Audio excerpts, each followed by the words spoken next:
Hello everyone. Guys, what is the main reason behind lengthenoid contraction? ये discuss करेंगे इस video में। बहुत सारे बच्चे कंफ्यूज हो रहे हैं कि lengthenoid contraction को हम कैसे समझें, क्या मेन रीजन है lengthenoid contraction का। अब ये क्वेश्चन आपके सामने है, इसके चार ऑप्शन दे रखे हैं।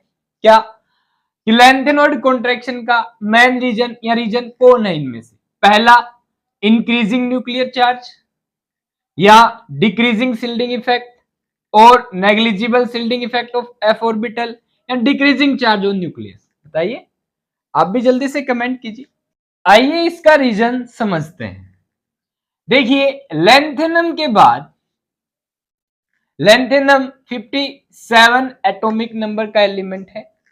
इसके बाद 58 पे cerium, then praseodymium, neodymium, samarium, europium, gadolinium, terbium, dysprosium, holmium, erbium, thulium, lutetium. ये 71 तक, 14 यहां से लेके यहां तक लेंथेनॉइड के एलिमेंट्स होते हैं। ठीक है, जब आप सीरियम से ल्यूटेटियम की तरफ जाते हो, अब ये लेंथेनॉइड्स है, तो इनका साइज लगातार डिक्रीज होता है, जिसे हम कहते हैं लेंथेनॉइड कॉन्ट्रैक्शन। अब इसका रीजन क्या है?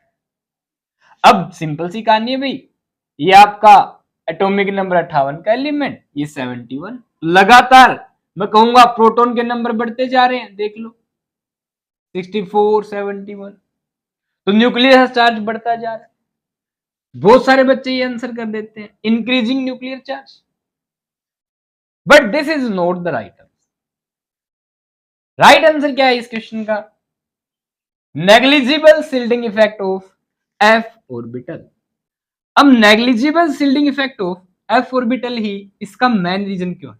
देखो, माना यहां से लेके यहां तक न्यूक्लियस का चार्ज लगातार इंक्रीज हो रहा है, ठीक है, बट अकेले न्यूक्लियस के चार्ज इंक्रीज होने से लगातार साइज में डिक्रीज नहीं होता है, क्योंकि बीच में शिल्डिंग करने वाले इलेक्ट्रॉन्स आ जाते हैं।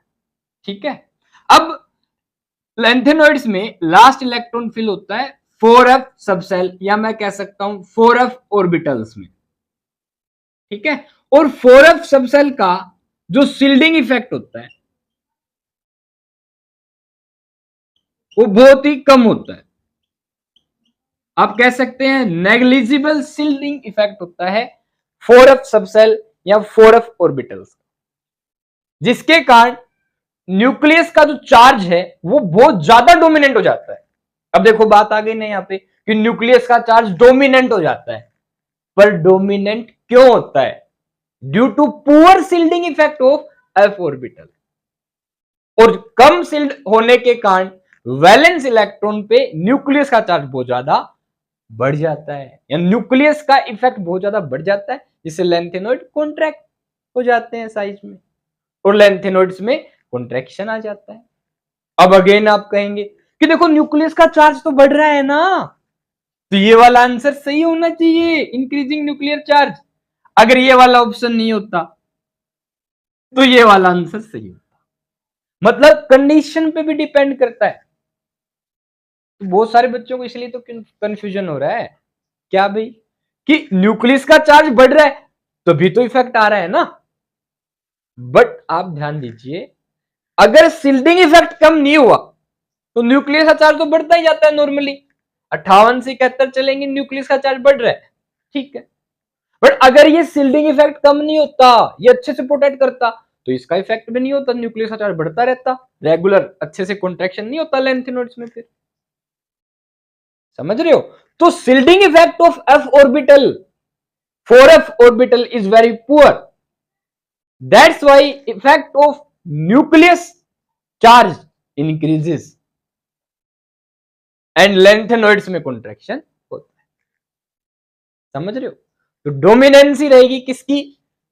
Negligible shielding effect of f orbital. आप कह सकते हैं 4f ऑर्बिटल्स, सिंपल शब्दों।